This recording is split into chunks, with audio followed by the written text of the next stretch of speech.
literatūrinė masturbacijos istorija, beveik 500 puslapių. Pavadinimas toks. Ten ir yra studija apie masturbaciją ir ten labai tokį įdomų faktą perskaičiu, kaip įdomu. Kad pasirodo, tarkim, antikinėje Graikijoje būdavo sužinoma, kad vyras kaip ir masturbuojasi, tai susilaukdavo tokios kaip ir pašaipėlės. Kodėl? Dėl to, kad buvo ne visiškai suprantama, kokiu būdu, laisvas graikas, vyras, kuris turi absoliučią prieigą visiems įmanomoms kūnams, visiems įmanomoms moterų, berniukų, vergų kūnams, staiga užsiema, tokiu, kaip sakant, niekingų reikalų. Tokiu, galima, ta prasme, kad tu gali lašišą suvalgyti, ten, nežinau, čiulpi kokį tai, reiškia, senos rykės, kokį tai kam to, ką daryti. Bet mano akcentas yra, kad prieiga visiems kūnams. Ir tai yra kontekstas, iš kurio mes ateiname. Ir kad tai nėra norma, mes pradedam kalbėti, istoriškai žiūrint, praktiškai tik su antraja feminizmo banga. Tik tai, kažkur tai 80-mečio viduryje pradėtas kelti klausimas, kad tai, kas vyksta šeimoje, tai nėra konfliktas, tai yra nusikaltimas. Tik pradedam apie tai šnekėti. Nes iki to laiko tai buvo, moters kūnas yra nuosavybė. Tai jeigu mes pradedam kalbėti jau apie tokį smurtą, kuris yra toks labai akivaizdus, kur yra sumušamas, sulaužomi kaulai, numušamas žmogus, ne? Tai per tą laiką jau kažkiek gal ateina tas supratimas, kad tai yra ne okei. Bet jeigu mes žiūrėtume plačiau, kad iš esmės yra nepriimtinas kito žmogaus kaip ir kontrolė, ir kad tas kito žmogaus kūno neliečiamybė tai yra tokia platesnė samprata, ne? Tai mes esam dar pirmapradės ilkanos. Tas suvokimas jis nėra susiformavęs ir aš netgi pagal save, kaip pradedi reflektuoti ir pagalvoju, kad mes augom. Ar kas nors aiškino mums, kai buvo mergaitė, kad mano kūnas yra neliečiamas, kad be mano sutikimo.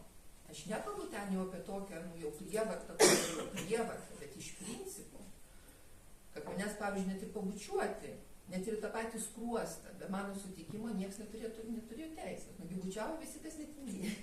Aš prisimenu, toks šlepės reikalas liekant tų skruostų. Tirniesi kažkaip tai. Yra lūpų, ten įsičiulpia visą kitą. Ir, pavyzdžiui, dabar jau būdama tokia labai reflektyvi močiutė, kai jau ten anūkė mano yra, taip, žinot, norisi vis tais anūkės ir aš taip, taip gėlytė, ir aš čia galėčiau tave pabučiuoti. Ne. Ir tada ratais, kvadratais, tai gal sakau, galima, gal aš čia, bet į pakaušį tave pabučiuosiu, kad jau ten to šlapimo, to reikalo neliktų. Tai, gerai. Ir yra tas momentas, atrodo, tu čia tokia, varlė čia, močiutė ateina, tai sakant, kokia meilė, ne, jinai čia, bet. Ir sulaikau save ir suprantu, taip, aš privalau gerbti jos sprendimą, kad jai tas močiutės bučinis, gal ne. Gal su močiutė papieš, bet kad močiutė bučiuotų, jinai to nenori. Tai tą viską pasako, norėtum pasakyti, kad yra, antiek šviežia, antiek nėra dar, kaip natūralus toks supratimas, kad visa tai, kas yra susijęs su prievarta, yra kur kas labiau natūralu. Ir čia, kad neužgošti truputį, reiškia tos jau, nes mėgstu pašnekėti, tai man nereikia pradėti. Bet tiesiog pagalvoju, net tas toks faktas, ne, kad, žiūrėkite, kaip pas mus iš esmės prievarta yra romantizuojama. Bet, sakykime, kai jau čia pradėjo eiti tą diskusiją, kad tik tai aiškiai pasakytas taip yra taip, o visa kita tai yra ne, tai pas mus, tai kas čia dabar per nesąmonę, tai čia dabar ką, reiškia, kiekvieno žingsnio turėsi gauti raštišką sutikimą, kad tenai, kad ten, nežinau, aš ten nupirksiu tau vyno, gal vynas yra ten kad galbūt ten, nežinau, per pečius apkabinsiu, ar raštiškas sutikimas, tau ten bet ten ir bet kažkurio momentu jau gali būti ne ir kad aš turiu teisę pasakyti ne tada, kad man yra ne Bet visai, kad tas spaudimas, tai kas čia, kur dabar ta spontanika? Tai kur dabar spontanika, jeigu ant kiekvieno žingsnio reikia gauti sutikimą? Baisu, ne? Tai koks čia dabar tas mūsų romantinis gyvenimas bus? Bet mes niekada nepagalvojam, kad visi tie dalykai tai yra kultūriškai suformuotas požiūris. Ir mes galime formuoti požiūrį, kur kiekvienas duotas sutikimas, kiekviename žingsnyje tai bus suvoktas, kad čia yra taip romantiška, čia taip, važiuojant prie jau, va čia buvo, o va ten toliau bus ar nebus, yra taip, okei, einam toliau, gal ten dar kažkas tai. Mes galim romantiką suformuoti, bet kokiai situacijai, bet gyvenam kultūroje, kur prievarta yra kur kas labiau romantizuojama, negu tas suvokimas, kad, turi būti sutikimas ir kad tai yra du lygiaverčiai asmenys, tai žodžiu, ilgai išnekėjau, norėdama pasakyti, kad toli niekur nenuėjo, tai čia tik kelio pradžia paskui. Taip, ir iš tikrųjų, kas mane absoliučiai nustebino dėl to, kad aš tikrai gal nebuvau įsigilinusi į tą temą ir aš, kai ruošiausi šitai diskusijai, domėjausi ir pasižiūrėjau vieną tyrimą, kuris mane iškirto. Tiesiog, aš net neįsivaizduoju, kad gali būti tokie skaičiai, kad, žodžiu, ES buvo apklausa padaryta apie smurto lyties pagrindui. Apklausa buvo atlikta 20-24 metais, joje tyrime dalyvavo 18-74 metų moteris. Taigi, tai čia toks trumpi keletas rezultatų. Trečdalis ES moterų yra patyrusios smurtą namuose, darbe arba viešoje vietoje. Kas trečia ES moteris yra patyrusi fizinį smurtą, seksualinį smurtą ar grasinimus pilnametystės laikotarpiu. Kas šešta es moteris yra patyrusi seksualinį smurtą, išžaginimą pilnametystės laikotarpiu. Kas penkta moteris patyrė savo partnerio, giminaičio arba savo namų ūkio nario fizinį arba seksualinį smurtą. Kas trečia moteris yra patyrusi seksualinį priekabiavimą darbe. Ir nors dauguma smurtą patyrusių moterų apie tai kalbėjosi su artimu žmogumi, tik viena iš 5 moterų kreipėsi į sveikatos priežiūros ar socialinių paslaugų teikėją. Ir tik viena iš 8 moterų apie incidentą pranešė policijai. Tada čia mes pridėkime, kad ne visos atpažįsta, bet ne visos atpažįsta, kad tai, kas su jumis buvo daroma, buvo smurtas. Čia tik iš kultūros suvokia. Čia dar daugiau. Taip, čia didesnis tas tyrimas, bet tiesiog tai yra moderniam pasaulyje, atrodo, tai yra nesuvokiami skaičiai. Taip, Eglė šiandien irgi sakė, buvo tokie laikai, ar ne? Tarsi teisindama, aš taip pat gyvenau tais laikais ir mes visos turbūt daugelis, vyresnio amžiaus gyvenom tais laikais ir aš puikiai prisimenu, mes nuvažiavome į Gruziją, susitikom kažkokius gydytojus, nuėjome į viešbutį ir aš laiku pasiploviau ir naktį praleidau ant šilumos vamzdžio Tbilisyje, visiškai nežinomam mieste, nežinau, kas ten galėjo man nutikti. Buvau jau ištekėjusi tuo metu. Tai ir aš visą laiką galvojau, kokia durnė buvau, tai ko aš ten ėjau. Tai tas turbūt kaltinimas, jis yra neišvengiamas, ar ne, nes tu esi kalta, nes tu ne taip pasielgei. Turbūt moteris tą ir sako, ar ne, kai skambina į liniją pas jus. Ir ypatingai ir taip sako, ir ypatingai jos sutrinka, išgirdusios tą faktą, kad čia yra smurtas, kad niekas neturi teisės su jomis taip elgtis, o jos skambina,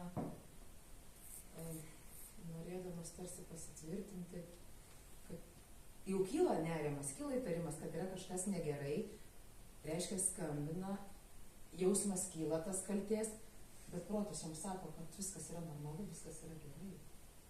Ir kai patvirtini, kad ne, jūs visiškai teisingai galvojate, jūs nesate kalta dėl to, su jumis niekas taip neturi teisės elgtis, ir sutrinka iš tiesų.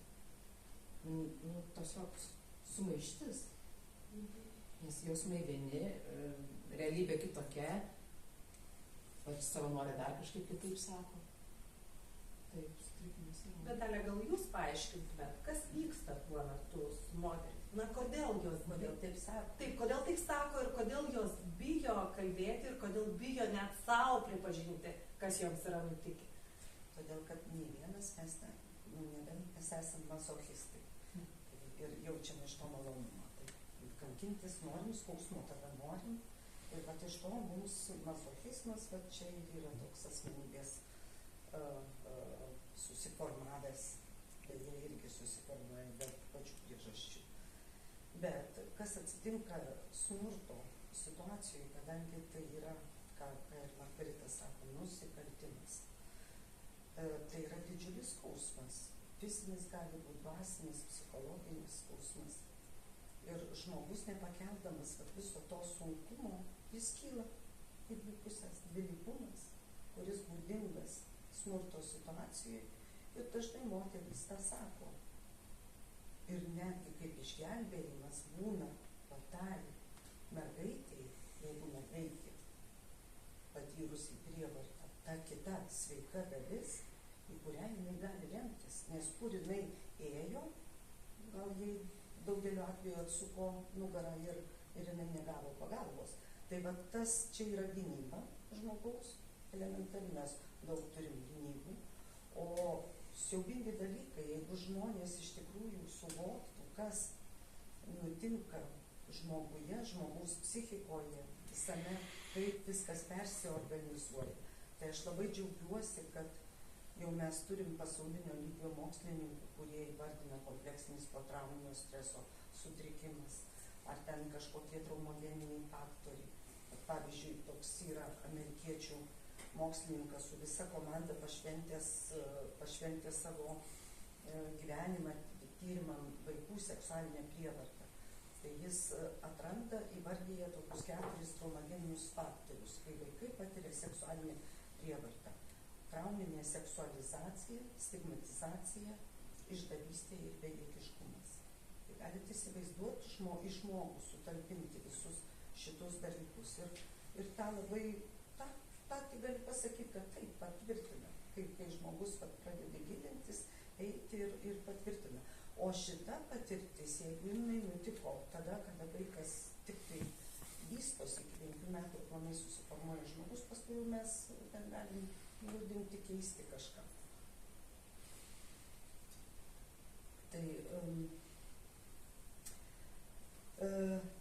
Tai yra siaubinga, nes tas kompleksinis potrauminio streso sutrikimas, kurį, žinoma, labai džiaugiuosi, kad ta knyga vis tik pas mūsų lietuvių kalbą išvydo ir ją gali žmonės, galbūt ne visi skaito angliškai, gali skaityti lietuviškai Trauma ir išgijimas Herman. Yra puikių ir kitų knygų, kaip Kūnas sako, ne, ten daug, dabar jau daugiau pasirodė, bet čia galima sakyti vadovėlis, kas dirba su būtent prievartos trauma. Todėl ją prilygina karo aukų belaisvių patirčiai, nes žmoguje įvardina 6 pokyčius: sąmonės, emocijų reguliavimo, santykių kūrimo, savęs suvokimo, to smurtaujančio suvokimo, aplamai gyvenimo prasmės suvokimo. Tai galite įsivaizduoti vėl, sutalpinkim šitą puokštę į žmogų. Aš atsiprašau, labai gal galite jūs pakomentuotos 4 pirminius faktorius, kur minėjot plačiau, ten stigmatizacija, prieš tai buvo potrauminė kažkokias tai seksualizacija, stigmatizacija, išdavystė ir bejėgiškumas.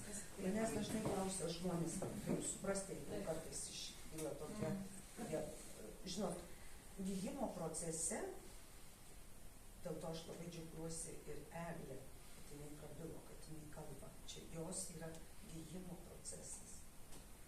Tik jinai pati turi pajausti, kiek toli, kiek gana, kiek aš galiu eiti. Jokių būdų negali būti jokios prievartos.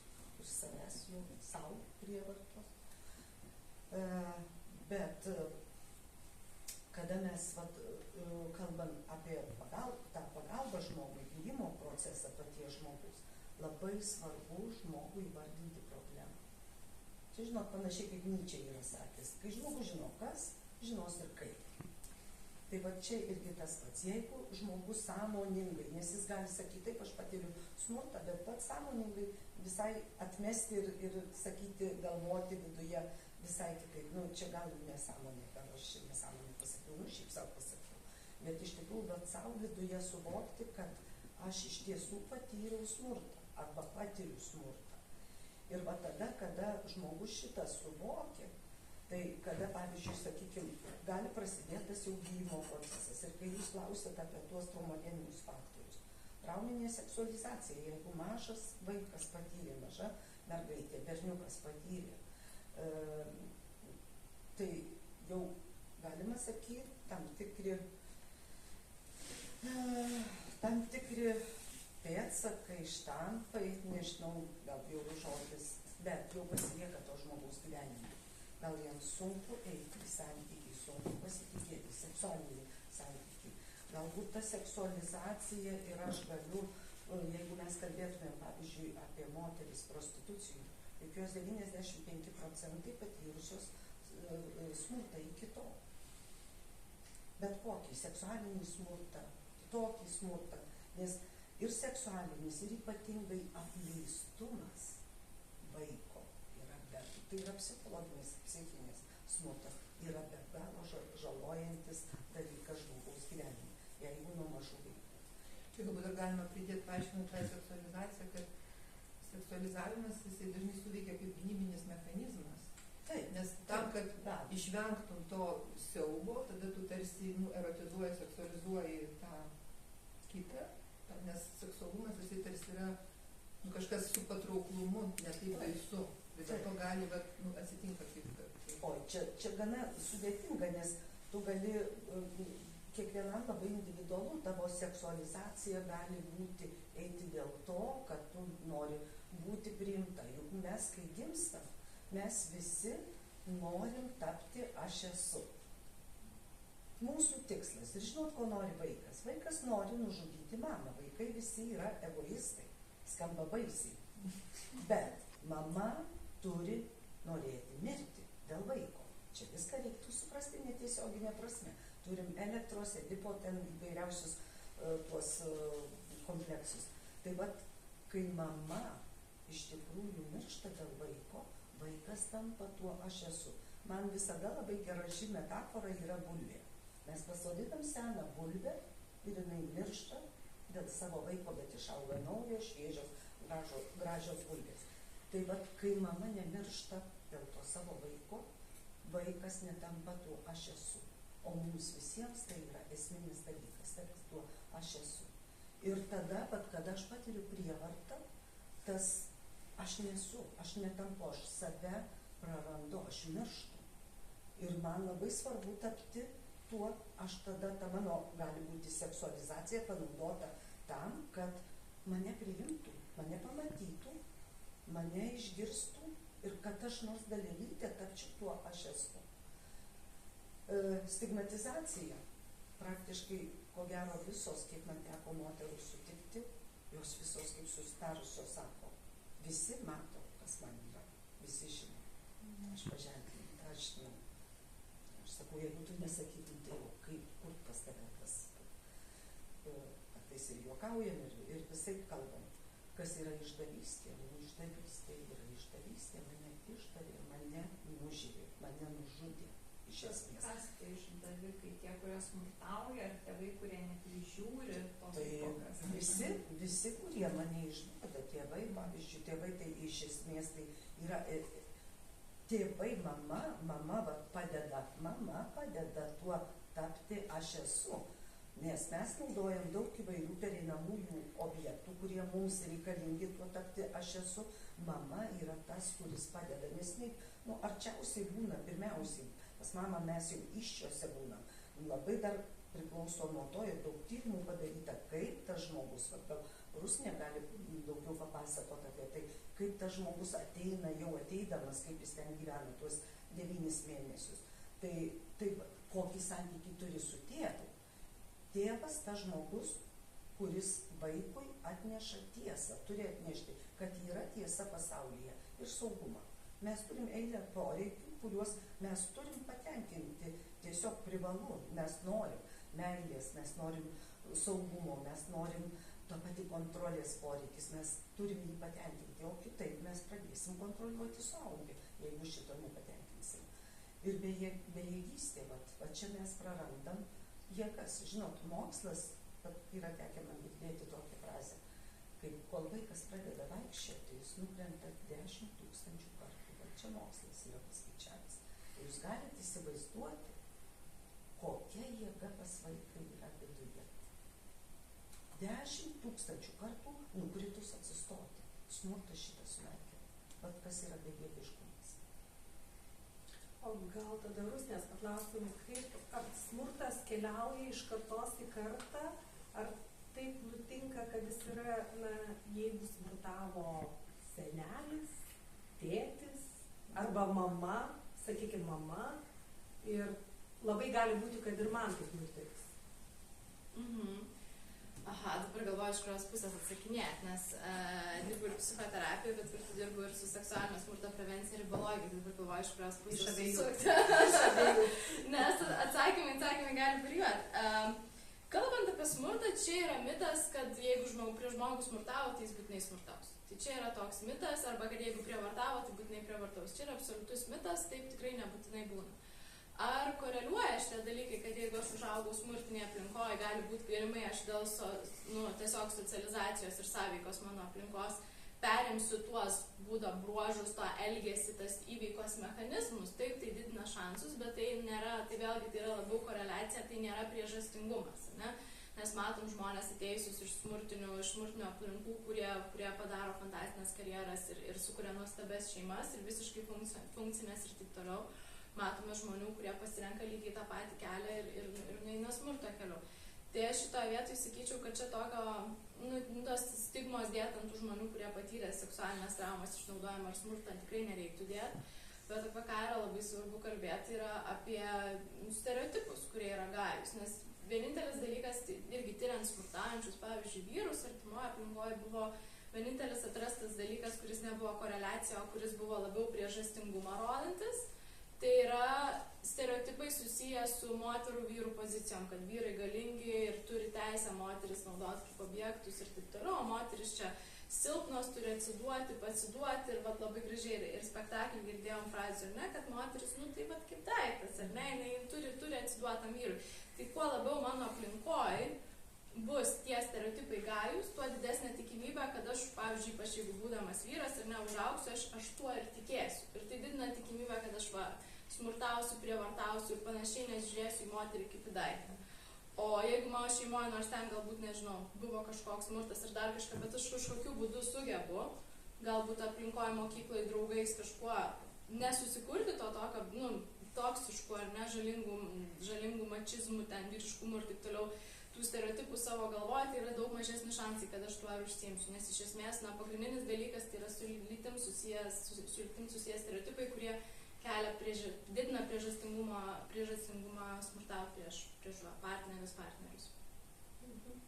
Šiandien mes su Dalia kaip tik kalbėjomės ir labai įdomu irgi faktą pasakė, čia turbūt klausimas Erikai būtų apie tai, kad 2014 metais buvo bandymas priimti įstatymą, ar ne, kuris nebaustų. Rezoliucija buvo pateikta, Erika, rezoliucija Seimui, žinom tikriausiai, apie tai 14 ir Seimas dabar priėmė, o dėl ko, apie ką ta rezoliucija. Ten mes su dingusių žmonių šeimų paramos centru darėm tokią tarptautinę didžiulę konferenciją ir tada Seimo narė Vincė Vaidevutė Margevičienė tuo metu buvo, jinai padėjo parengti tą rezoliuciją ir mūsų tikslas jau ir anksčiau buvo, mes kalbėjom, kad nebūtų moterys prostitucijoje baudžiamos, nes administraciniam kodekse mes vis dar turim baudas, bet ne tas gal baudos yra blogai, nes mes, kaip ir sakiau, laisvę, kad mes palaikom šitą išnaudojimo moterų faktą, bet esmė tame, kad tam straipsnyje mes vadinam paslaugomis. Įsivaizduojat, kaip sąmonė mūsų ir čia kalba. Tai yra paslaugos. Ir ką jūs manot? Pavyzdžiui, šitam ekonominiam klasifikatoriui eskortas turi kodą. Kai tuo tarpu psichologų neturi. Tai reiškia, kad tai yra įteisinta, ne? Kažkuria prasme. Aš net žaktelėjau, kai sužinojau. Ir įsivaizduokit, šitiek metų, jau daugiau nei 10 metų nuo 12, kada mes pradėjom tada šnekėti apie tai, kad turim nebausti mes moterų. Palyginom, 10 buvo, reiškia, padarytas pakeitimas to straipsnio, tuo metu buvo 182, man atrodo, vadinosi, paskui kitą numerį gavo, padarėm 10 metų tokią analizę ir pamatėm, kad reiškia nubaudžiamos 29 moterys ir 1 vyras. Ir kai klausi, kodėl? Sako, tai kaip mes juos dabar sulaikysim? Moteris nesunku sulaikyti ir parodyti tuos skaičius. Tai va, mūsų tokia sąmonė. Bet tai gal viskas labai paprasta, tai nebūtų paklausos, ar ne, tai nebūtų pasiūlos. Ir viskas tarsi išsispręs. Tai išvedė tą fiksuoja labai sėkmingai, kad kai jie priminėjo įstatymą, būtent, kada prostitucija yra nebaudžiama, bet yra baudžiamas, reiškia, savadavimas ir kito žmogaus tas kūno išnaudojimas, tai jie iš esmės džiaugiasi tuo įstatymu, nes viena vertus jie mato, kaip tai pakeičia visuomenės nuostatas, nes kai įstatymas buvo priiminėjimas, tai gana nemaža dalis, kaip ir skeptiškai buvo nusiteikę, kad gal čia ne visai vietoj. Bet jie mato, kad po 10, ten apie 19 metų, kad, jau ten, jeigu dabar bijau suklysiu tais skaičiais, ten jau virš 75% žmonių kaip ir pritarė to įstatymo, kad taip to neturėtų būti. Ir tada suprantat, kada yra vieša nuostata, kad naudotis kito žmogaus kūnu nėra gerai, tai aš nesakau, kad tai išsprendžia visas problemas. Taip, bet tik dingsta stereotipai. Taip, bet jie žinot, aišku, ten važiuoja kažkur į užsienį tie, kurie nori, bet kuriuo atveju tai yra nuostatos formuojamos, kad tai nėra gerai. O kai tu čia net kodą turi, ir va čia tas labai toks, žinote, pavadinkim paslaugom, tai čia bet ką gali padaryti.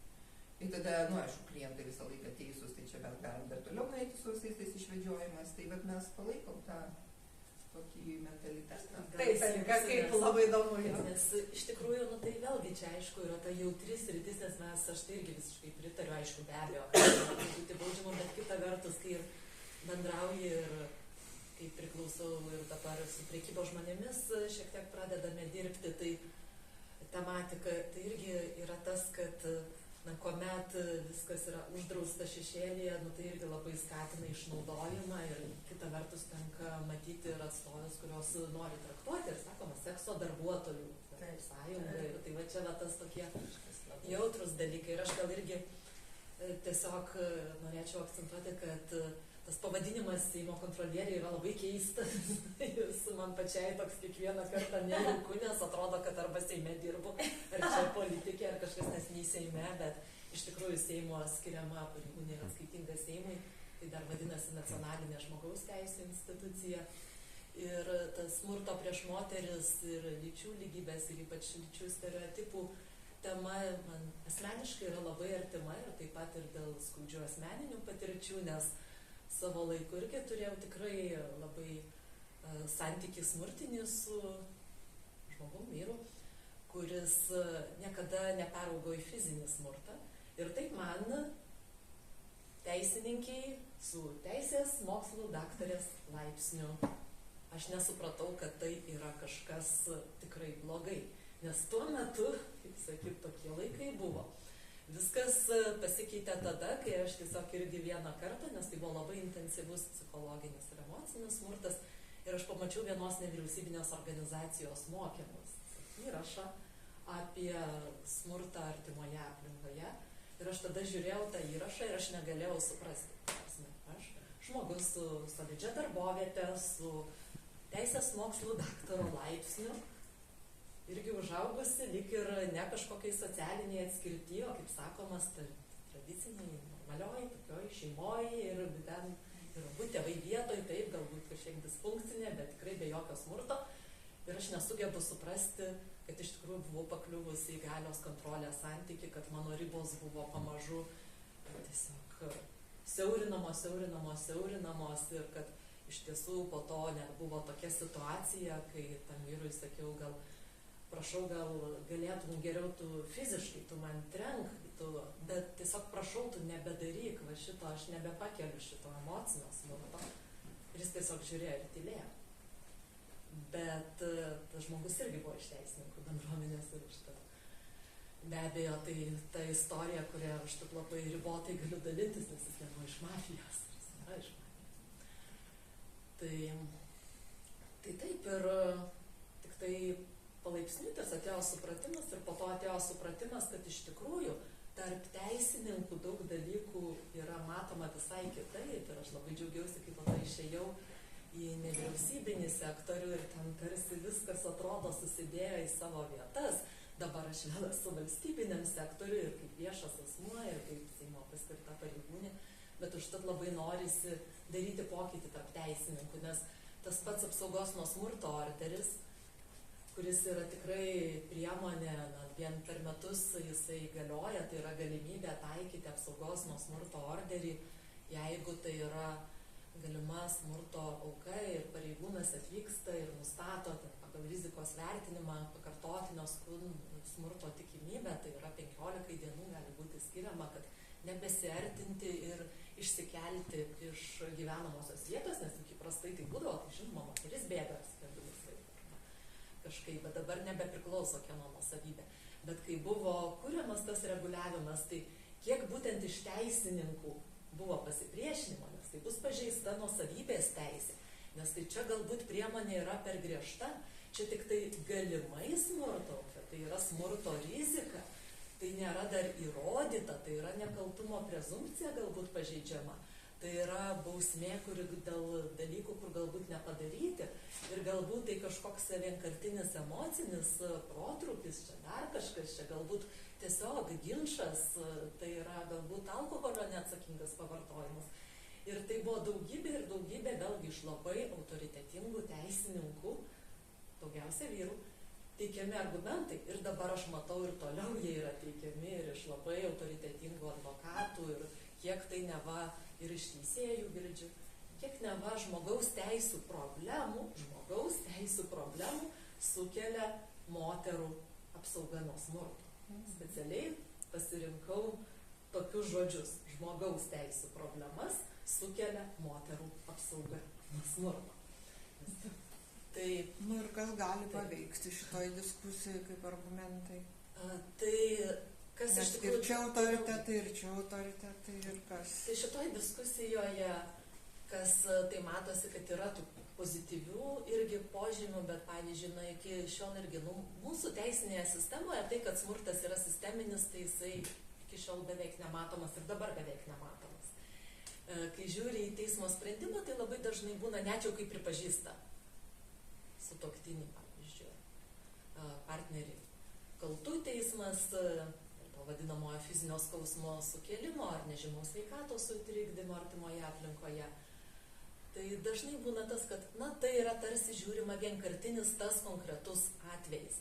Bet dažnu atveju tam, kad moteris paskambintų ar kad jinai jau kreiptųsi į teisėsaugą, tai tikrai reikia pereiti labai daug laiko ir galbūt tai būna atvejais, kai tas smurtas jau buvo kažką peržengė. Kažkas jau trakštelėjo vidų ir sako, nebe. Bet teisininkai matys štai tą vieną epizodą. Ir taip yra tekę matyti teismų sprendimų, kur yra pasakyta, taip trenkė į sieną, taip tampė už plaukų. Bet tai yra mažareikšmiškumas. Bet aš galvoju, Erika, kad aš visada žavėdavausi, daug yra tekę tikrai važinėti po kitas šalis ir žiūrėti kažkokias geras praktikas. Man visada darydavo didžiulį įspūdį, pavyzdžiui, policijos pareigūnai ateini ir tu kalbi ir jie supranta, apie ką kalba. Galbūt moteris, bet nebūtinai būna ir vyrai, kurie tiesiog. Ir aš, jeigu nukentėčiau toj šaly, aš norėčiau eiti pas tokį pareigūną. Nes aš žinau, kad jis mane suprastų, aš žinau, apie ką mes kalbėtume, ir jis man padėtų. Lygiai tas pats teismuose, kai teisėjai atrodytų nepriklausomas kažkokia figūra, kuri turėtų būti nešališka, bet tu matai, kad jinai gina tą galimai nusikaltimą padariusį asmenį. Tai bet jūs įsivaizduojat, sako, aš praeitą savaitę buvau, jeigu mes apkaltinsim nekaltą žmogų, tai kaip ir teisi, nes dar neįrodyta, dar nepasakyta tai. Bet, aš suprantu, kad apkaltinti tikrai nekaltą, tai yra baisus dalykas. Bet kaip jums atrodo, ar vaikas gali sakyti, mama, įteikti vaikui, kad tėvas tvirkino? Ne. Turbūt egzistuoja ir tam tikra metodologija, kaip jūs to vaiko klausėte, juk yra tam tikri klausimai, ar ne? Vaikas, jūsgi žinote, kada jisai meluoja, kada jam įteikta ir kada ne. Yra ženklai, yra ženklai. Ir aš ten dar vienu tarpu bandau sakyti, turiu 4 anūkus, kurie irgi, viena anūkė iš viso nuo mažų dienų mačiau, kaip jinai augo. 3 vaikai, kuriuos irgi auginau. Ir, pasakytų jiems, kad va tave tėvas virkino ar ten ką nors darė. Tai nesupras, apie ką čia Iš viso nesupras. Bet jeigu vaikas kalba ir mes pradedame abejoti jo tuo, sakomu dalyku ir bandom dar kaip tik ginti, tai čia visa... Tai man atrodo, kad čia yra tokia labai klasikinė galios dinamika. Galingasis, tikim galinguoju, ką galingasis pasako, tą žodžiu, taip ir yra. Tai man atrodo, čia yra toks visiškas sistemos nereflektyvumas. Tai žinot, čia neseni laikai buvo, kai moteris negalėjo būti liudininkės, nes argi moteris, nes visos moteris manipuliuoja, visos moteris meluoja. Tai moterų balsas jisai buvo kaip ir nelegitimus. Tai tas pats dabar, kaip ir apie vaikus, aš suprantu, kad jie yra nepilnamečiai ir galbūt jie negali tokie būti liudininkai kaip suaugę žmonės, bet tas toks nepasitikėjimas ir toks nurašymas, tai čia tiesiog rodo, kad mes dalies savo piliečių nepriemam kaip lygiaverčių. Ir čia yra didelė problema, nes iš esmės, kol mes neperžengsim šito tokio mentaliteto, kada galios struktūros vadovaujasi tais tokies galios principais, tai mes niekad neprisikasime prie teisybės. Nes, pavyzdžiui, netgi čia Herman paminėjo Dalia, tai man kaip jinai patiko, kaip jinai apskritai nagrinėdama tą traumas fenomeną patį nagrinėdama ir kaip įvairiais istoriniais laikotarpiais buvo pripažįstamas arba nepripažįstama tokia problema, ne apskritai savo, kad tik tai tais istoriniais laikotarpiais, kada visuomenėje būdavo toks demokratinis pakilimas, ateidavo kartu ir suvokimas, kad kažką reikia daryti su trauma, o ne tai, kad tai čia tau nutiko, tai daugmaž, žinot, kastančiųjų gelbėjimas, kastančiųjų reikalas. Tai yra labai tampriai susiję dalykai. Tai pavyzdžiui, tai, ką mes dabar kalbam, jeigu Lietuvoje mes kalbam apie tai, kad yra tas toks nenoras pamatyti, kokia yra didelė problema smurto prieš moteris, tai čia nėra vien tik tai moterų klausimas. Mes tada iš esmės konstatuojam ir galim, kas apskritai pas mus tais demokratiniais procesais vyksta. Čia yra moterų ta situacija tai tik lakmuso popierėlis. Ir tada mes matom, kad nieko gero čia nevyksta. Kas stipresnis, tas gudresnis ir to reiškia, kaip yra galia. Tai mes čia apie teisininkus pašnekėjom, mes apie medikus pašnekėjom. O, čia jau pašnekėjom. Kalbėkime apie medikus, aš, taip sakant, pietinė medikė ir ačiū Dievui, man kol kas dar pavyko išvengti to dalyko, pavyzdžiui, moteris dalinasi įspūdžiais, pavyzdžiui, kada yra daromos operacijos, vėžio atveju, ten, pavyzdžiui, šalinant krūtis arba darant tas rekonstrukcinės visas operacijas. Kaip yra elgiamasi su pacientėmis? Tavęs net nepaklausė, pavyzdžiui, kokio dydžio tu krūtų norėtum. Tave daugmaž ateina, čia gerai, čia vaidauna telpa, tvarkoj. Guli, atveda, reiškia visą krūvą, tu esi daiktas. Tu esi, žinot, kaip atrodo kažkokia tai mėsos gabalas ar molio gabalas, iš kada dabar skulptorius, čia, bet, čia taip geriau ar blogiau. Tai yra baisus dalykai, ta prasme. Motinystės visas tas failas. Pas mus iki po šiai dienai moteris yra ta, kuri duoda gyvybę. O kas vyksta su pačia moterim? Kol jinai nešia, kol jinai gimdo. Taigi čia yra tokie dideli pasikeitimai. Harmoniniai, sveikatos, patirties, socialinių visų, kaip sakant, ryšių. Tai yra, nežinau, kaip sakant, tektoninės plokštės sujungtos. Moters nėra, mes tik kažkur ten kažkokių nevyriausybinių organizacijų iniciatyva pradedame apie tai šnekėti. Aš tiesiog tą žeriu dabar norėdama pasakyti, kad moterų sudaiktinimas yra katastrofiškas mūsų visuomenė. Mes, moteris, esame treniruojamas gyventi tokioje aplinkoje ir taip mums reikia išgyventi, tai ką tada mes darom? Tai mėginam nesureikšminti, nes jeigu kiekviename žingsnėje sureikšminsi, tai sakys, kaip tai Jankauskaitė išsižioja, taip žiūrėkit, tai viskas juoda, jokių čia, taip sakant, vaivorykštės spalvų nėra ir taip toliau ir taip toliau. Tai gerai, tai tada susiskliaudžia, yra ten, čia žiedas, žiūrėkit, čia žiedas kažkoks pasirodė, bet taip, globaliai pasižiūrėjus, tai yra, liūdesys. Tai aš laukiausi anūkės. Aš galvoju, Dieve brangus, į kokį pasaulį ateina ta mergaitė. Nes aš jau galvoju, nu viskas, jau kaip sakant, savo vaikus užauginu, jau galime atsipūsti ir dabar vėl ateina anūkė ir aš suprantu, į kokį pasaulį ateina. Nu tai ką, močiutė, vėl rankovės atsiraitojam, nu ir pirmin, mėgindamos kažkaip tai tą pasaulį padaryti geresnį.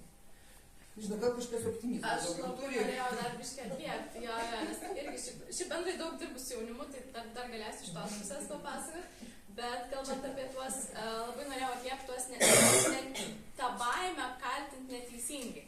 Tai ypač iš vyrų girdim labai daug visuomeniai, kad oi, čia sugadins vaikinų į karjerą, ar ten kažką nedaug dėmesio neteisingai apkaltins, kai dabar turėjom su išprievartavimo narkotikais irgi sako, oi, vaikinams čia sugadino visą karjerą ir taip toliau.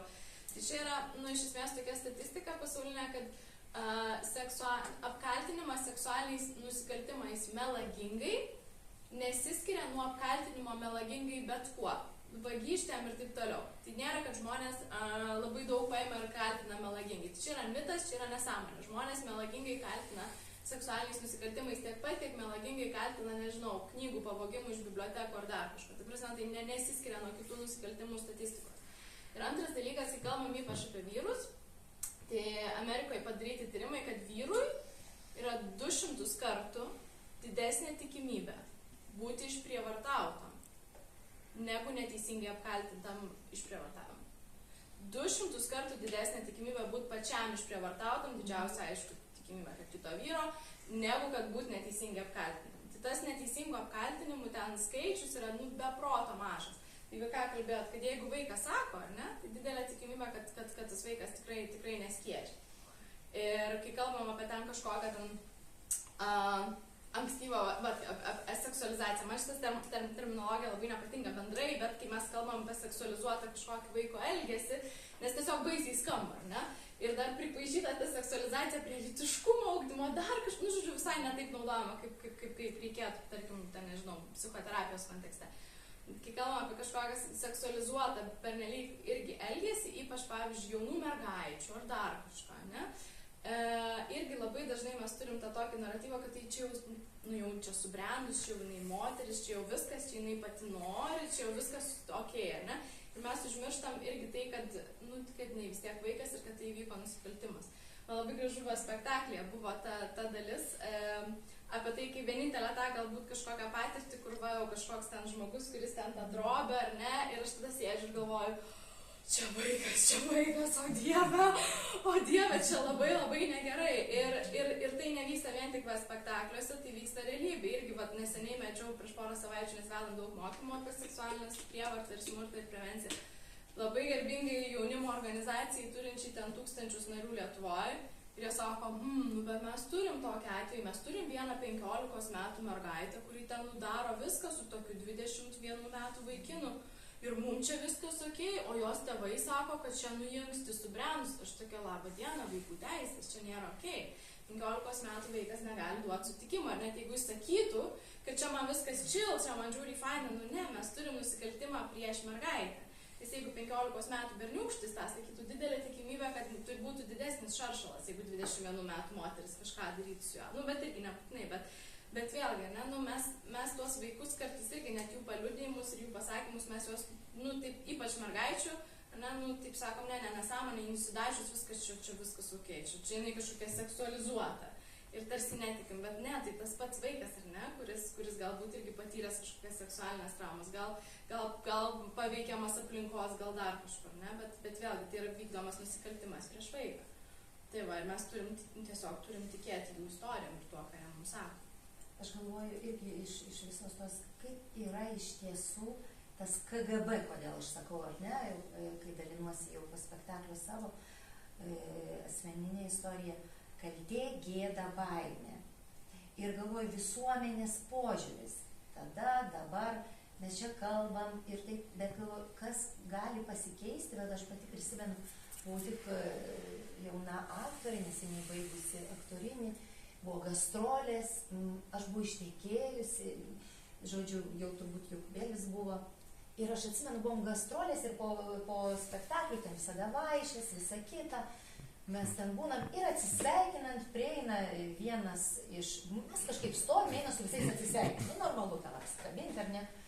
Ir staiga ten vienas žmogus iš ten tos kompanijos menininkų eina prie manęs ir atsisveikinti ir jisai man staiga liežuvį kiša į burną. Nu, ta prasme, mano vyras šalia stovi, sakyt, aš pašiurpu, aš stumti jį, bėgti, nu, aš nesitikėjau, man buvo, ir aš bėgti, ir ką jūs galvojat, mano vyras iš paskos mane vytis, bet mane kaltino kaip paleistuvę, kaip aš galiu, juk visuomenė kaltino mane. Maždaug, vyras šalia stovi, ta laižosi. Nu, kaip skaudu, tarsi, aš buvau realiai, nu, nachališkai girto žmogaus, apkabinta ir jisai darė tai, ką jis sugalvojo tą akimirką daryti, bet visuomenė palaikė šitą vyrą. Nu, mano visi kolegos, visi kitą aš išgirdau paskui, bet įsivaizduoju, vyras šalia tą laižos. Nu, blemba, kaip skaudu. Ir tada gaunasi, dėl ko kaltė, bet aš išprovokavau ar ne, aš turbūt blogai padariau, aš per trumpą sijoną, gal čia pasimatė lemenėlė per ploną ir ten spenelio. Nu, aš kalta. Ir jeigu įvyksta tokie įvykiai, taigi moteris užsidaro, kad prabiltų, jos dar kartą turi išgyventi gėdą, kaltę ir baimę. Tai tą, ką aš kalbu, nu, man pereina vėl per mane visą, todėl, kad aš galvoju, nu, pati kalta, nu, kaip tu sėdai dabar į tą mašiną. Bet įsės, kaip tu nori, nu, neturi teisę žmogus su tavimi elgtis. Ir jeigu aš pravirkau ir puolu teisintis, aš dabar, kai pagalvoju, aš taip į save tą mergytę pasižiūriu, nu, man ten buvo 19 tų metų. Ir aš verkiu, nes man gėda, nes jis dar labiau turbūt mane skriaus. Ir tada sugalvoju, kaip save išgelbėti labai po šitą spektaklio. Daug tų atgarsių, daug visokių palaikymo žinučių. Ir moterų išsikalba, sako, man sugrįžo istorija, aš supratau, kad aš neišgyvenus viso to ir kad užspaudus, o man yra žaizda. Ir man vienas iš vyrų, kuris žiūrėjo, žiūrovas, kolega mano, sako, Egle, tai dabar baisiai nuskambės, bet tu davėjai patarimą būsimoms aukoms, ką joms daryti ekstra atveju. Nu, sakau, kuri ta vieta? Jisai sako, tu kai pasakojai toj mašinoj ir kadangi tu papasakojai kitą įvykį jam, nu realiai užkalbėjai dantį. Realiai taip ir buvo. Aš gelbėjausi iš tos situacijos ir mačiau, kad tai veikia. Tai aš jau viską sakiau, taip sakiau tiesą, bet net truputį ten kažką, nes matau, kad jis nori mane ginti. Staiga įsijungė šitam smurtautojui, prievartautojui vyriškumas. Ar tu atsimeni mašiną, tai tas vyras atrodė, aš tave maždaug apginsiu. Tai sako, tu pasiūlei, kad ir kaip baisiai skambės būsimai aukai, kaip elgtis tokioj situacijoje. Tai baisu, bet realiai tai taip, kad reiškia, nu, nes tu turi save apsaugoti, išeities nėra. Ir dabar tai ir šitas spektaklis, nu, tai aš manau, kad man skambina, sako, čia neturi analogų, nėra Lietuvoje nieko panašaus, kad pasidalintų savo istoriją, nes tai yra, nu, tikra. Ne šią akimirką įvykę kažkada, bet aš galiu į tai pasižiūrėti. Šios dienos žvilgsniu. Moteris kaip į tą sužeistą, kuri tą akimirką išgyveno, tai o kiek tų mergaičių aplinkui. Ir kurios tyliai, nes jaučia kaltę, gėdą, baimę, tas KGB. Ir kaip mums gyti, ir mes kalbam apie baisius dalykus, bet tai yra procesas ir kad nebijoti, kad, nu, ne tu esi, nes kiek, nu, baigė gyvenimą baisiai, nu, ta pati mano mama, aš kaip pagalvoju, jos likimas. Ir aš nekalbu, kodėl taip atsitiko, kad ji tapo asociali šiandien dieną. Ir sako, jinai gyva, manęs kiti klausia, kaip yra, ką ji patyrė, kad atsitiko taip, kaip atsitiko, kad savo vaikelius palikti. Tai kas atsitiko ir kur yra tos, tai daug moterų patyrusios siaubingus dalykus gyvenime nebeatsitėse. Tai aš dėl to džiaugiuosi, kad jeigu nors viena moterį aš įkvėpiu ir jį įgauna drąsos gyventi ir nebekaltinti savęs, tai jau yra daug. Kiekvienas tų moterų apkabinimas, kiekviena ta jautri žinutė man duoda tikėjimą, kad teisingai vyksta viskas, nes aš irgi abejojau, aš labai abejojau, galvoju, kaip čia, nu, spektaklis yra spektaklis, bet čia yra mano dalykai ir aš kiekvieną kartą, kai papasakoju, jautriai, nes man neišeina to pasakoti tiesiog formaliai. Žinot, jūs čia dalinotės ir aš pagalvoju, kad aš tai kažkaip įsitempčiau, po to, kaip kolega išvadą padarė, nes tarsi gaunasi taip, kad, kai mes daliname patarimus moterims, kaip elgtis, pavyzdžiui, tokioje situacijoje, mes nukreipiam savo dėmesį į potencialią auką ir ko mes nematom kaip elgėsi smurtautojas. Nes iš esmės, tai žinutė turėtų būti, kad chebrytė, mes turim sukurti tokią visuomenę, kad kad mergaitės galėtų sėstis į mašiną ir nebijot. Ta prasme, kad vat ten yra problema. Jam čia gailėsi sukilo, jam sukilo nuosavybės jausmas. Kaip tai jisai vat norėtų, čia kažkoks tai bus taip sužasinas, čia vat letina, taip sakant, ištėse, nutėšiam dabar jam. Nebuvo jisai, nepanašu, kad tas mafijozas ten kažkaip pamatė asmenį ir kad tenai, man tai pavyzdžiui būna kraupiausiai tie filmai, tokie kaip užnirodo apie prostituciją, gelbėtojas ten koks nors atsiranda ir pradeda, šiaip tai jisai ten vaikščiojo kaip klientas, ten, sėkmingai ten išnaudoja visą, bet paskui žmogui kažkoks pražydo ten, žiauriuolė virš galvos, jisai dabar imasi to gelbėtojo vaidmens. Tai bet šitoj vietoj, kad tarsi mes nepamatome to sisteminio dalyko, bet ten problema yra. Ten klauskim, žinai, kas yra netvarkoj su ana pusė, kad šitaip elgiamas, tai galima šitaip atimti žmogų, be sąžinės kažkokios, ten, nežinau, aš dabar tokius serialus žiūriu, ten 80-90 metų ir matau tą elgesį visą, tokia, čia realiai ateina ir kaip jie ten komentuoja ir savo sekretorės, ir savo aplinkos, kur yra didžioji problema. Bet iš tikrųjų turbūt dar baisu ir tai, kad metodai keičiasi, prievartautojų metodai keičiasi, ar ne? Jeigu anksčiau sodindavo į automobilius, tai dabar į automobilius niekas nesodina. Pasiginčyčiau. Tikrai, nes dabar labiau kalba apie naktinius klubus, apie narkotikus. Tai čia viens kito Taip, aš suprantu, taip, bet kažkaip atrodo, kad tarsi atsiranda dar daugiau pavojų. Aš tai bet irgi galiu dar gal paantrinti, ką Margarita sakė, nes yra viskas, kas apie tą nuosavybės jausmą, ne? Vėl ką ir turim ir statistikas ir kas yra tie smurtautojai, to smurtautojo portreto tokio vieno aiškaus nėra, tai gali būti mano geriausias draugas Petras, ne?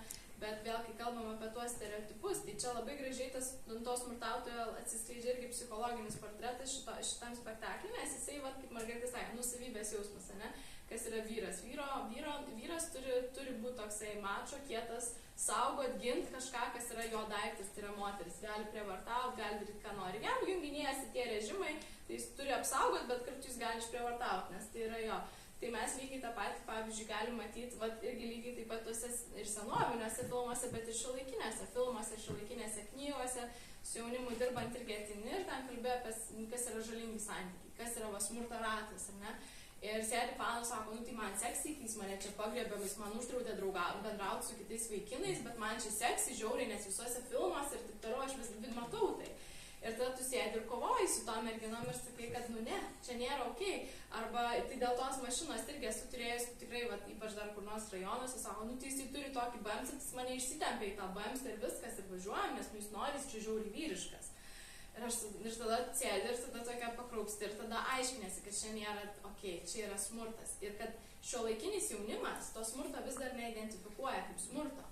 Ir aš esu tikra, kad iš čia sėdėjusių žmonių vėlgi, ar ne, tam tikros scenos gal jiems atrodė ir būtų, gal čia visai nieko, ar dar kažką, bet čia šita blogesnė, nes 8 metų, bet 16 jau gal nieko, ne?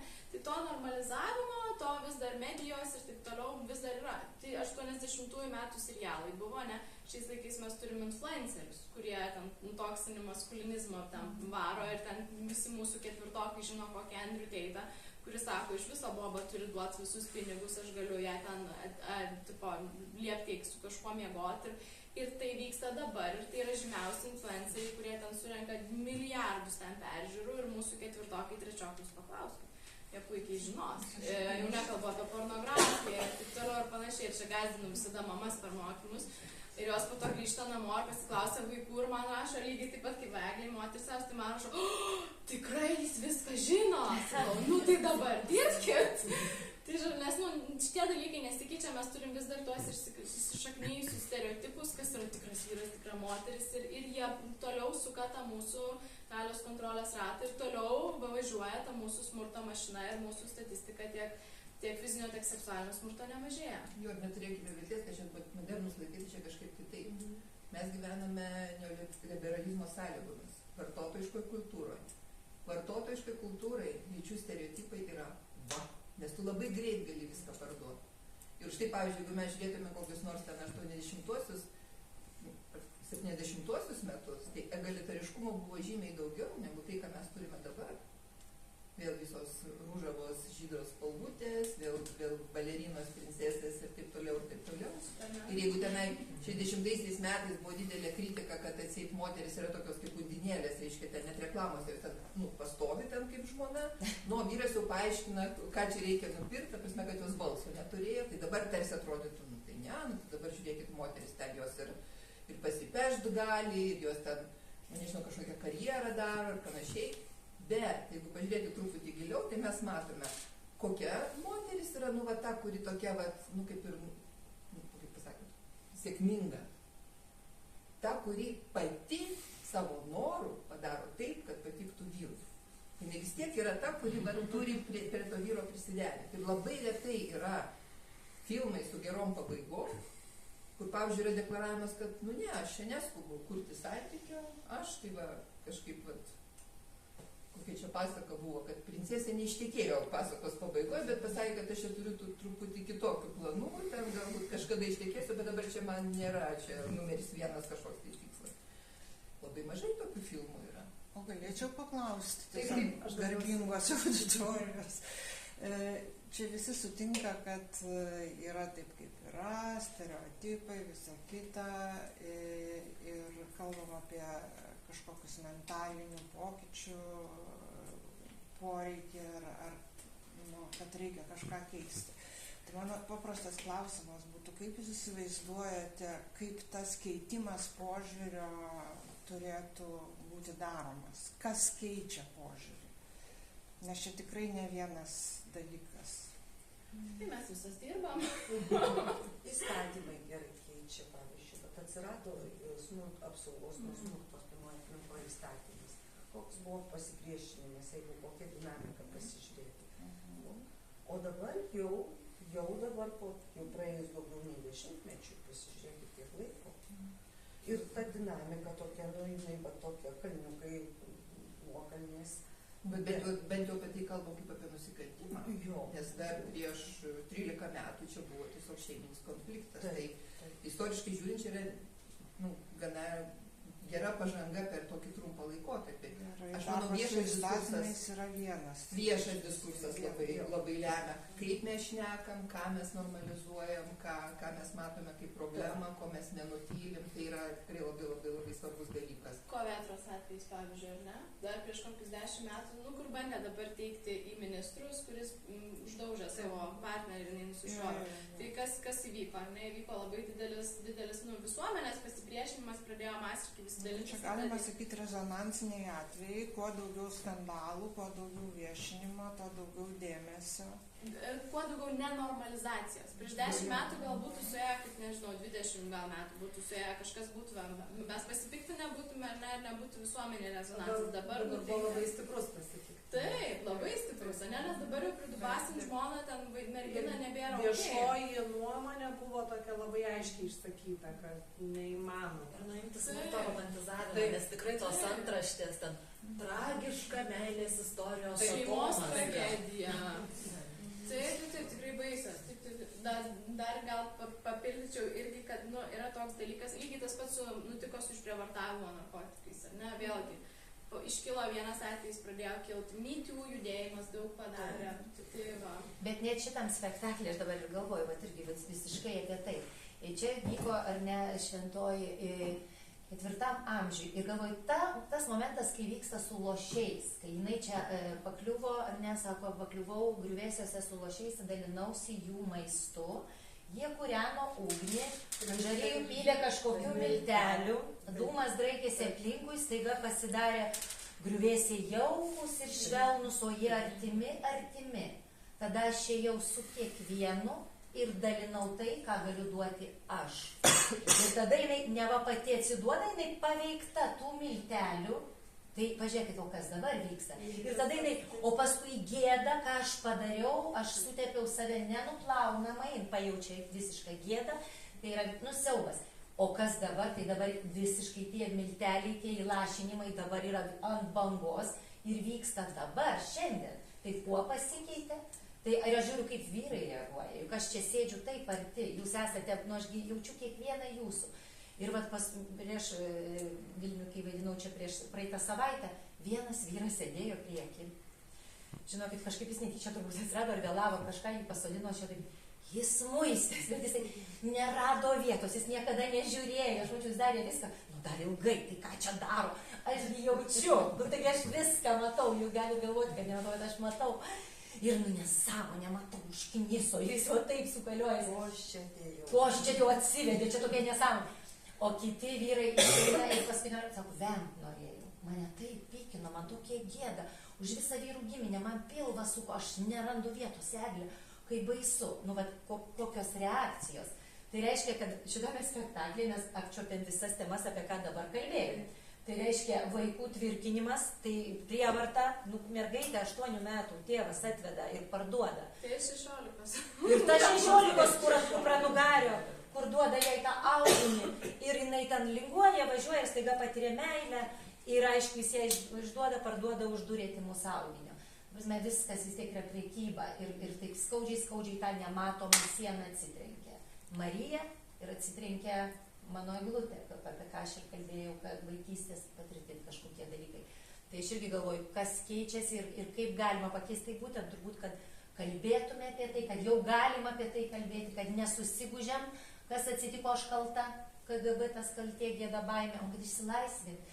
Ir tas prakeismas, kur aš sakau, tai iš tikrųjų, man šiandien kažkaip jisai dar stipriau suskambėjo, man iš tikrųjų pratė, kad va, tu neturi teisės taip elgtis, kad būk prakeiktas, jeigu tu drįsti eiti siekdamas užvaldyti, paimti mane visą ir tuščią palikti savo reikmėms patenkinti, aš nedaiktas. Ir kad moteris išdrįstų tai pasakyti ir pati tuo patikėtų, čia jau didelis žingsnis į priekį, nes dažniausiai sužeistos moteris, kurių yra labai daug.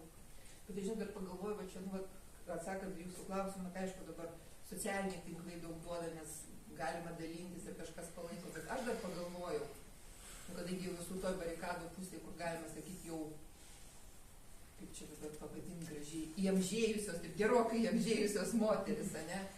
Bet iš šitos pusės labai daug solidarumo reikia, nes ką aš turiu galvoje, kad jau kaip veikia patriarchalinė sistema. Jinai pasitelkia moteris tam, kad kontroliuotų jaunesnės moteris, tam, kad primestų tą ryšką savo galią. Ir labai dažnai, jeigu įmėme tokią patriarchalinę klasikinę sistemą, kodėl tos vyresniosios taip daro, nes, nu, kolaboruodamas su sistema, nu, tu gali kažkokius tai bonusus gauti, kad tave jauna engia, dabar tu vyresnė, nu, tai vat, jeigu darysi tai, kaip tau, ko iš tavęs tikisi, tai galbūt, nu, vat, kažkokį statusą turėsi. Ir čia, man atrodo, yra labai svarbi ta moteriškas solidarumas. Kad, pavyzdžiui, jeigu aš būdama perėjusi visą tą jaunystę, aš žinau, kaip ten buvo irgi ten pas ir nemalonių tų tokių visų susidūrimų, gal mano atveju nebuvo tokių labai, bet tokio jau softo, taip vadinama, tai tikrai daugybė tokių atvejų buvo. Aš per visą tą esu perėjus. Dabar jau aš turiu tam tikrą statusą gyvenime. Nu, tai aš galbūt turėčiau pajausti tą tokį, net ir kaip pareigą, stoti į tų jaunų moterų pusę. O ne taip, kad, pavyzdžiui, ten per kokią nors televiziją girdi ten, nu, koks nors ten buvo, ten priekabiavimo ar koks nors atvejis, tada ima interviu iš gatvėje ten vyrų ir moterų ir aš girdžiu, kaip tos vyresnės moteris pradeda, nu, tai, o kodėl jinai ten ėjo, sėdo į tą galerą? Koks ten leidė į tą galerą? Nesvarbu, kas ten ją nuvedė. Nuėjo žmogus ir nuėjo ne tame esmė. Tai kažkaip man tai labai norėtųsi, kad nes kol nebus šito, jauno moterim bus labai sunku ir suprasti, kad su jomis kažkaip neteisingai elgiasi ir išdrįsti apie tai kalbėti. Nes mes gyvenam visuomenėje, kur aukų kaltinimas yra labai dideli mastai. Ir kai aš sakau, aukų kaltinimas, tai čia nebūtinai, kad man kažkas nutiko, aš pasakoju ir man dabar į akis sako, kad čia su tim kažkas netvarkoja. Jeigu aš turiu kažkokią patirtį ir aš esu aplinkoj ir aš girdžiu, kaip ta patirtis interpretuojama, man jau yra signalas, kad manęs nepalaikys. Jeigu aš ateisiu su savo turiniu, manęs nepalaikys. Nu tai ką aš darau? Tai aš tada tyliu. Ir mes tokiu būdu, su tom replikom, su tokiais visokiais, nu bet tai pati kalta, tai arba kodėl ten su to smurtautoju gyvena, arba tai ką nežinojo, su kuo ten prasideda, arba tai mes užtildom. Ir tada prasideda problemos. Nes iš tikrųjų smurtautojai bijo viešumo. vat kas juos, taip sakant, dienos šviesa, čia, kaip sakant, kaip tas pelėsis, bet kai gauna daug ultravioleto, taip ir nebelieka jo uždžiūna. Vakar Klaipėdoje buvo šitas spektaklis, vakar, šiandien yra ir rytoj, šiek tiek jau pavargus, po truputį eisim. Taip. Bet noriu pasakyti, priejo mergaitė 12 metų. Jinai priejo po to spektaklio daug, tenai prieina žmonių, man pažįstama mergaitė.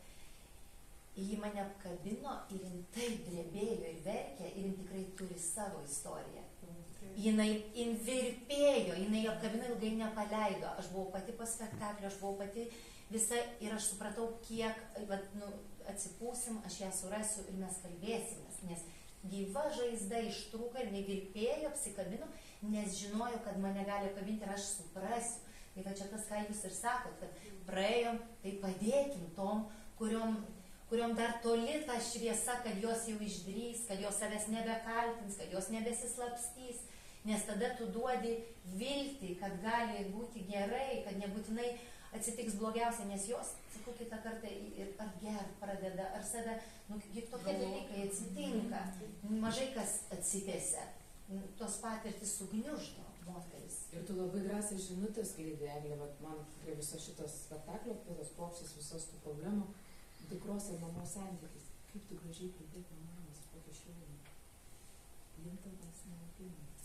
Taip, todėl, kad nesmerkti, mūsų pasirinkimas išteisinti ar pasmerkti. Tai ta moterį, kuri pasiekė dugną, jinai jau taip, ji yra, kaip aš sakau, nugulinčio nemuša, tu jau nebepulk jos, o apkabinti, nes gydo tik meilė. Nes smurtas ar ten kaltins, jei tu jau pripratusi, kad pasakys blogą žodį, kaip ant tų mergaičių pati kalta. O ko tu sėdai tą mašiną? Juk aš tave tai kaltinu. Durnė, kaip tu galėjai, kaip ką tu padarėjai, tada jau sukis kaip nors, kad išliktum, kad išvertum ir visa ten kalatojas ir drebi. Tai būtent išdrįsti, kalbėti, tai aišku, tam reikia laiko, jau užaugti turi. Ir ačiū Dievui, kad yra šitas spektaklis ir kad yra žmonės neišpirkta, yra 10 spektaklių į priekį. Kažkaip toks ažiotažas ir kad tikrai nėra tų bilietų, bet aš kviečiu, vasarį jau bus Vilniui šis spektaklis paskelbta, Panevėžys išparduotas, visas Vilnius Gruodis išparduotas. Reiškia, žmonės laukia ir nori, tiesos, tos dokumentikos, tų dalykų išgyventų Marijos, tų sugretinimų ir drąsos, nes man daug kas ateina apkabina ir sako, kokia tu drąsi, sakau, nei čia drąsi, nei čia ką. Tiesiog. Tai aš dar gal tik vieną papildomą dalyką, labai nenoriu užgošti šitą gražaus pasidalinimą, bet dėl praktinių dalykų yra mokymai. Vykdom krūvas mokymus su ribologija, pavyzdžiui, ir lygiai taip pat su lobistinė organizacija, aš įsivaizduoju, kad užsiima mokymais, ne? Visada kreipkitės, veda mokymus ir prokurorams, ir gydytojams, ir policininkams, ir teisininkams, ir mokytojams, ir jaunimo darbuotojams. Rašykit, skambinkit, veda mokymus vaikams, jaunimui, įvairaus amžiaus tėvams, galima aktoriams pravesti, režisieriams. Žodžiu, veda mokymus šitom temam, reikia šviesti žmonės, pasiekit ribologiją, dalinamės turiniu, dalinamės ir istorijom, pasiūlykit savo artimiems žmonėms jaunimui, ypač pasiekti ribologiją, ten daug turinio apie smurtą, kas tai yra, apie ribas.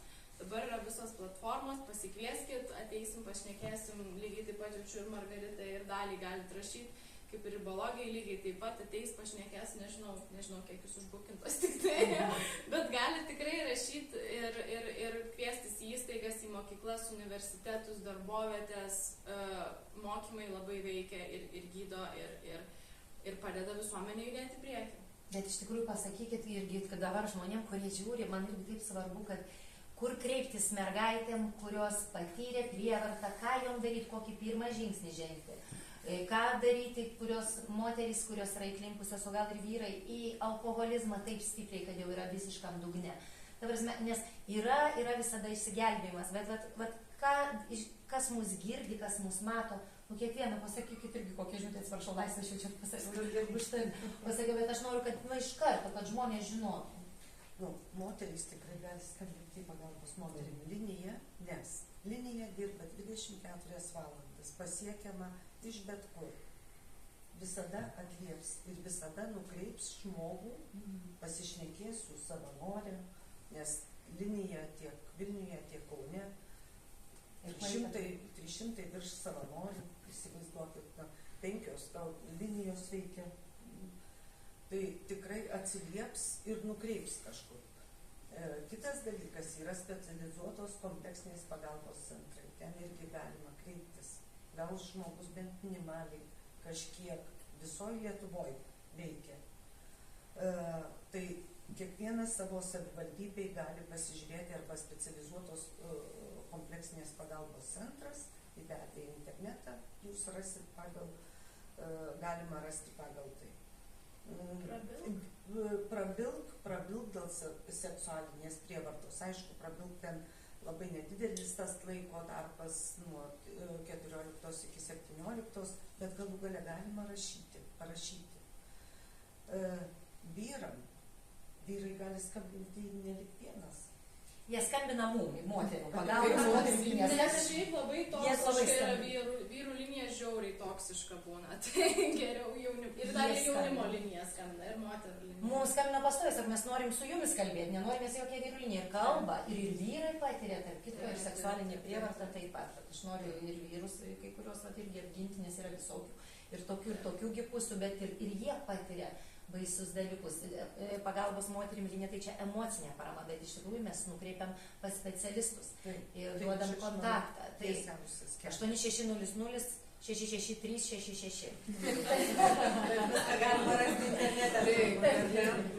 Ir iš tikrųjų gal ir iš teisinės pusės, tiesiog ir teisinis tas patarimas, kad vėlgi net iš teisinės pusės tikrai reikėtų kreiptis ir į specializuotos pagalbos centrus, nes jeigu vieną dieną atsitiktų, kad, kaip sakau, teisininkai nėra labai jautrų šitiem dalykam. Ir jeigu kažkas, ar dėl vaikų ginčas, ar skyrybos, ar dar kažkas, arba jau galiausiai kreipiatės ar į policiją, nes peržengtos ribos, po to visada labai svarbu vadinamieji įrodymai.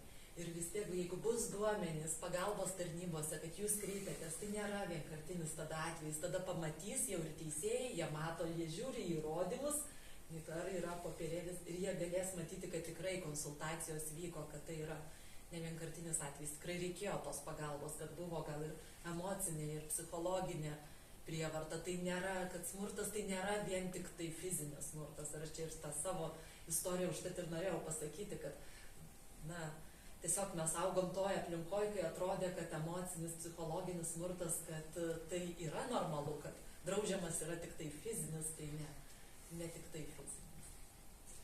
Tai ačiū Erika, ačiū Rusne, ačiū Dalia, ačiū Margarita, ačiū Lina ir labai ačiū Auditorijai. Ir ačiū auditorijai. Ačiū Laisvė. Labai ačiū visoms. Ačiū.